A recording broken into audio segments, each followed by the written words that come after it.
how to install Xuper TV on Roku. So just like you access an app store on your smartphone to add new applications, you access the Roku store to add new apps to your Roku streaming player.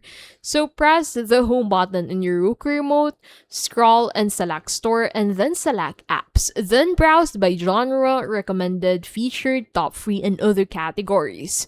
When you want to learn more about an app, press OK on your remote. And if the app is free, select Add App. If the app requires a subscription, select OK to start a free trial or purchase a subscription. Now, if you want to add apps from the Roku website, you can go ahead and head over to channelstore.roku.com and sign into your account. Browse the categories and genres or search to find a specific app and select details to learn more about an app.